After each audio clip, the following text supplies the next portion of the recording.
اور جسے دیکھا اسے دونوں جہاں دیکھا کیے۔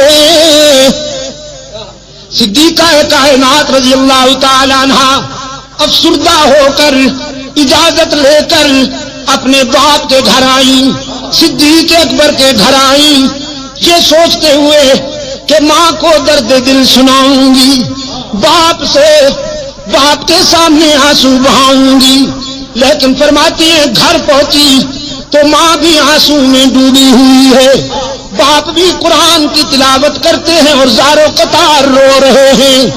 میری تو سمجھ میں کچھ نہیں آ رہا تھا۔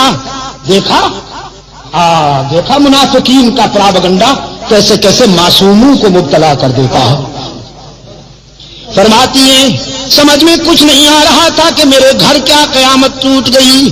یہ تو ام مستاح کی زبانی پتہ چلا کہ عائشہ کتنی بھولی ہے تو، تیرے خلاف تو مستقل محاذ بن چکا ہے، مستقل محاذ بن چکا ہے۔ تیری کردار کشی کے لیے لمبی چوڑی دلیلیں دی جا رہی ہیں، افسانے گھڑے جا رہے ہیں، کہانیاں گھڑی جا رہی ہیں، قسمیں اٹھائی جا رہی ہیں کہ عائشہ ایسی ہے، عائشہ ویسی ہے، تجھے تو پتہ ہی نہیں ہے کسی بات کا۔ فرماتی ہے میں اس قدر متاثر ہوئی کہ بے ساختہ بخار میں مبتلا ہو گئی، گھر کے اس کونے میں چلی گئی مصلی اٹھا کر جہاں مکمل اندھیرا تھا، تنہائی تھی۔ ماں نے گھبرائی ہوئی بیٹی کو مصلی اٹھا کر جاتے دیکھا، سوچا کہیں جان سے نہ مار ڈالے خود کو، پوچھا بیٹی کہاں جاتی ہو؟ عائشہ نے کہا چپ رہیے، گھبرائیے نہیں، ہائی کورٹ تو ناراض ہو گیا ہے، ذرا سپریم کورٹ کا دروازہ کھٹکھٹانے جا رہی ہوں، اب اس کے دروازے پہ آنسو بہانے جا رہی ہوں جہاں آدم روتے ہیں، زکریا روتے ہیں، ابراہیم روتے ہیں، یونس روتے ہیں اور سب کے آنسو پوچھے جاتے ہیں۔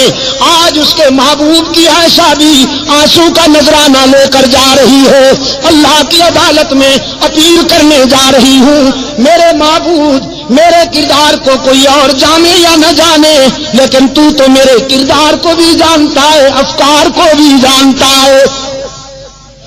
یہاں عائشہ نے آنسو کی برسات میں اللہ کی عدالت میں اپیل کر دی، وہاں رحمت عالم صلی اللہ علیہ وسلم نے صحابہ کا اجلاس بلا لیا، صحابہ کا اجلاس بلا رکھا ہے۔ میرے آقا نے فرماتے ہیں بتاؤ کیا کروں، عائشہ کے معاملے میں رائے دو، کیا کروں؟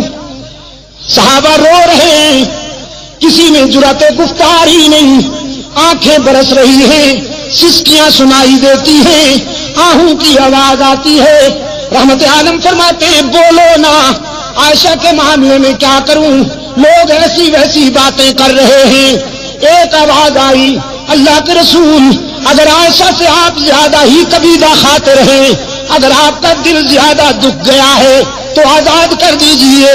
نبی کو بیویوں کی کمی تو نہیں، بس یہ آواز اٹھنی تھی کہ فاروق اعظم زارو قطار روتے ہوئے اٹھ کھڑے ہوئے، عرض کیا اللہ کے رسول یہ فیصلہ تو بالکل آخری ہوگا، پہلے یہ بتائیے کہ عائشہ کو آپ کی رفیقہ حیات بنانے والا کون ہے؟ پہلے یہ بتائیے کہ عائشہ کا رشتہ منتخب کرنے والا کون ہے؟ اس نسوانی پیکر کو آپ کے خانوادہ اقدس میں بھیجنے والا کون ہے؟ پہلے یہ ہمیں بتائیے، ہم اس سے پوچھیں گے کہ تم نے کس کے لیے کون سا رشتہ منتخب کیا تھا۔ رسول کی انگلیاں آسمان کی طرف اٹھ گئی، اللہ کے رسول کے خاموش کنارے نے، خاموش اشارے نے بلاغت کے دریا بہا دیے، فصاحت کے سمندر معجزن کر دیے۔ رسول کی انگلیاں آسمان کی طرف اٹھی، فاروق کی تلوار نیام سے نکل آئی، عرض کیا اللہ کے رسول جس نے عائشہ کو آپ کے گھر میں آپ کی بیوی بنا کر بھیجا ہے، آپ کے گھر سے نکالنے کا اختیار بھی اسی کو ہے، عائشہ پر تنقید کرنے والوں کو میری تلوار کے حوالے کر دیجئے، ان سے میری تلوار نمٹے گی، انہیں تو میں سمجھوں گا۔ رحمت عالم صلی اللہ علیہ وسلم کی آنکھوں میں آنسو تھے، لبوں پہ مسکراہٹ چمک گئی، فرمایا جزاک اللہ ابن خطاب، جزاک اللہ، تو نے میرے دل کی گرانیاں دور کر دی، تو نے میرے ذہن کی گرانیاں دور کر دی. جزاک اللہ میرے عمر.